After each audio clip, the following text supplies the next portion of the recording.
bienvenue dans l'épisode 8 du calendrier de l'Avent. Pour cet épisode, on va vous parler du Prince des Dragons, qui est une série animée Netflix, encore, donc qui se passe dans un monde d'heroic fantasy, encore, et qui parle de magie, encore. Et c'est et c'est pour les enfants.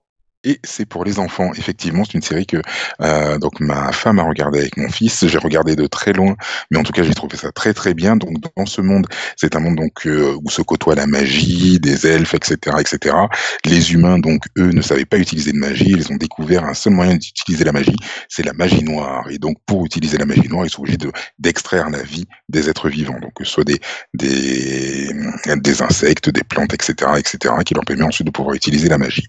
Pour ça, ils ont été effacés et donc les humains vivent dans un endroit donc reclus, loin du monde de Xadia, où se trouvent réunis les elfes, les dragons, etc., etc.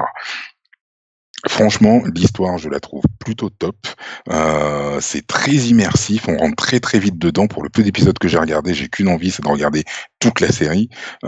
Et en plus, ce qu'il y a de génial, c'est que je trouve qu'ils ont réussi à y implanter des éléments de notre vie quotidienne. C'est-à-dire qu'on va retrouver des couples mixtes, des familles monoparentales, des couples gays, toutes sortes de personnes qui qu'on peut rencontrer donc de nos jours et qui vont pouvoir apporter aux enfants, puisque cette série est destinée entre guillemets aux enfants, qui vont permettre aux enfants donc d'appréhender notre monde de façon un petit peu différente et un peu moins sectaire. Bref, je conseille à 100%, c'est une bonne série de Noël, allez-y, jetez-vous dessus. Mais écoute, merci pour ce conseil. Nous, on va se Avec plaisir. retrouver demain pour le numéro 9 du calendrier de l'Avent. Bonne journée! Bonne journée.